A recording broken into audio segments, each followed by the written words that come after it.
Read the question. The distance of planet from the sun is 5 times the distance between the earth and the sun. The time period of the planet is.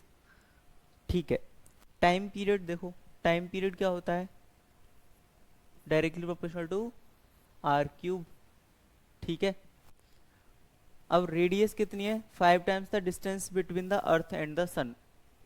तो मैं इसको ऐसे लिख सकता हूँ, T1/T2 की power 2 is equal to R1/R2 की power 3।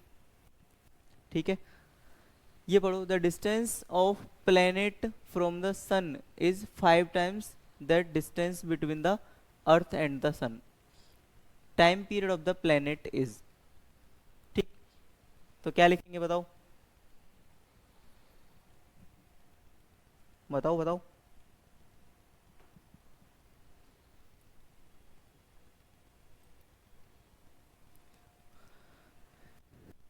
तो कितना हुआ, देखो, distance between the earth and the sun. ठीक है, लेट से ये मैंने मान लिया R।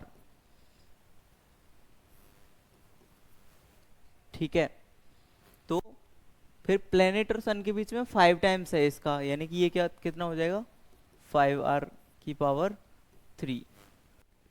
ठीक है, अब जब आर है, यानी कि आर क्या है, सन और अर्थ के बीच में, और सन और अर्थ यानी कि सन का रोटेशन, यानी ऐसे बोल सकते हैं कि सन का चक्कर कौन लगाता है, अर्थ।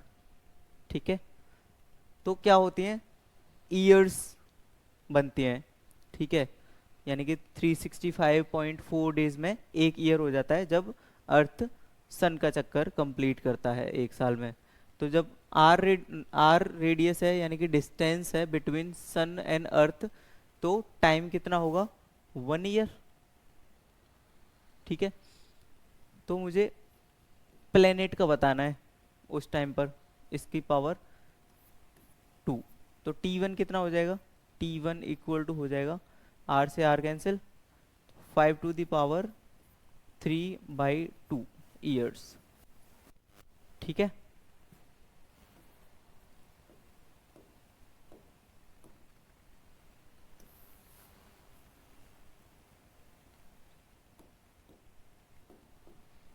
ठीक है, 5⁵ years. Option number A is correct. ठीक है।